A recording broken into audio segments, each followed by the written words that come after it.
До пред половина година пошироката јавност речиси да не знаеше дека уште од 2010 година во сите 34 судови во земјава има автоматизиран информационен систем за управување со судските предмети. За периодов АКМИС да стане еден од најчесто употребуваните зборови поврзани со судството и да се водат дури 2 предистражни постапки во 2 обвинителства. Како треба да функционира овој систем за топ тема на ваша страна, објасни еден од работените во IT секторот во Кривичниот суд. Како што пристигнуваат предметите, одговорните судски службеници ги внесуваат во системот сите побарани податоци за обвинителството, за обвинетиот, кривичното дело, одбраната, вештаците. Откако ќе се внесат сите информации во назначените полиња, се притиска копчето за автоматска распределба на предметот кај судија. Предметите се внесуваат секојдневно и во 15 часот се врши автоматска распределба. Тоа е оваа форма, каде што се избира организационата единица, уписникот по кој се врши автоматската распределба, бројот на судии ни е даден тука кој што се на избор и бројот на нераспределени предмети. Нашиот соговорник вели дека сите предмети мора да се заведат и да поминат низ АКМИСот. Мора да се направи автоматска распределба. Сепак, Комисијата на Министерството за правда утврди дека 860 предмети од Кривичниот суд не биле доделени кај судија, пошто се отворија 2 теории.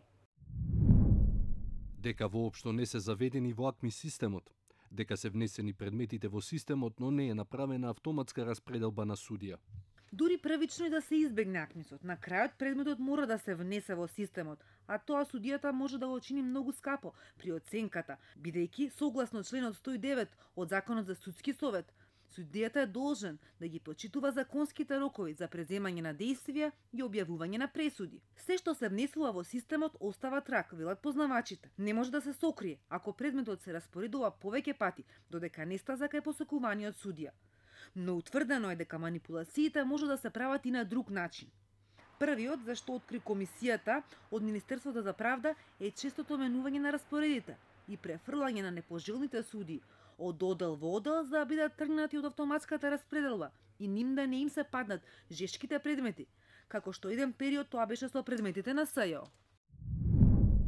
Во Кривичниот суд годишниот распоред за работа на судот за 2016 и 2017 година е менуван често и не е испочитувана процедурата за негово донесување.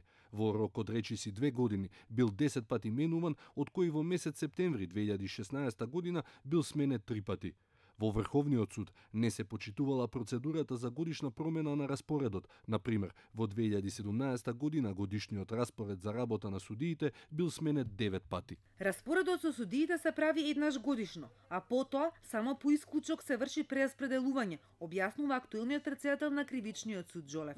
Меѓутоа, да се прави кампањско разместување на судии од еден одел во друг одел, тоа дури ни деловникот не го дозволува, иако се правеше. Точно дека на тој начин може да се манипулира, нели, со судиите.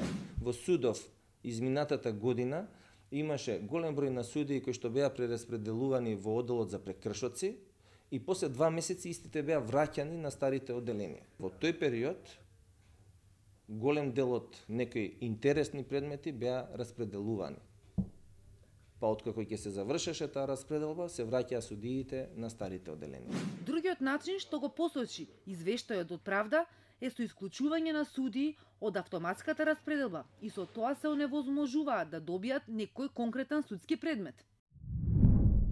Исклучувањето на судиите од автоматската распределба на предметите се вршело без изготвување на писмена одлука, со наредба и без образложена причина.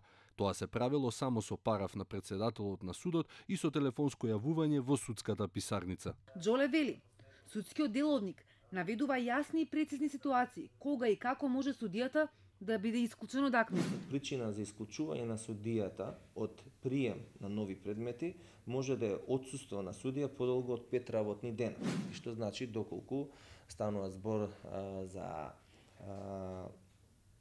судија кој што е на годишен одмор, на боледување, а итноста, нели, природата, карактерот на предметот налага да тој веднаш биде распределен, станува збор за притворски предмет или слично, значи тој судија се исклучува од АКМИ системот. Дали ова го почитувале претходниците на Жолев, ќе треба да утврди истрагата. Извештајот се однесува на периодот од 2016 и 2017. Тогаш во Врховниот и Кривичниот суд, каде што се најдени забелешки, председатели беа Владимир Панчевски, Татјана Михајлова, Стојан Черибарев, Лидија Неделкова, Јован Ангеловски. Жолев за себе тврди дека строго го почитува судскиот деловник, но и дека врши контроли на АКМИ системот. Секој судија може да ги гледа само своите предмети, но председателот на судот може целосно да го следи АКМИ-сот, како се распоредуваат предметите. Преку така наречените контролници, не само председателот на Кривичен, туку и од Врховниот суд и од Судскиот совет во секој момент од своите фотели може да направат контроли, дали како се вршила распределбата. Може да се види за целиот период од 1 јануари до денешен колку распределби се направени, колку судии учествувале при распределбата, колку предмети при распределбата, кој тоа го направил, на кој датум и во колку часот. Најчесто тоа го прави одговорниот на писарницата. Но со огледа сум само краток период на оваа позиција, најавени контроли од страна на Судскиот совет или од Врховниот суд немам најавени контроли. Ова го акцентирам од причина што Судскиот совет и Врховниот суд во секое време имаат привилегија да извршат контрола во врска работењето на АКМИ системот. Значи, ние сме системски поврзани и они можат од нивните работни места да извршат контрола на се она што се работи, што се внесува во АКМИ системот. Освен Судскиот совет, во основните судови контрола треба да прават и апелационите судови. Секој член пак од Судскиот совет е задолжен за конкретен суд. Но до извештајот на правда, јавноста не слушна од ниту една институција дека лоцирала злоупотреби со АКМИ-сот. И председателот на Судскиот совет Караджевски за медиумите изјавуваше дека нивните контроли не откриле незаконитости. Експертите по ова го отворија прашањето из одговорноста и на Судскиот совет и на повисоките судови, кои досега не алармирале за манипулации, кои сепак ги откри Комисијата за правда. При оценувањето на председателот на судот се мерат и бодуваат повеќе работи, меѓу кои како ги спроведува судскиот деловник и примената со информатичките технологии. Повреда на правилата за распределба на предметите е еден од критериумите врз кои председателот на апелација дава мислење за работата на председателот на Основниот суд. АКМИ системот се воведе за да се замени рачното процесирање на предметите и судовите да станат поефикасни, да се надминат злоупотребите. Но од пред неколку месеци се засилија сомнежите дека човечки фактор пронашол начин да го надмудри автоматизираниот систем. Истражувањата на двете обвинителства се уште во фаза на предистрага. СЈО за експредседателот на Кривичниот суд Панчевски, а државното обвинителство води предистражна за забелешките на Комисијата од правда.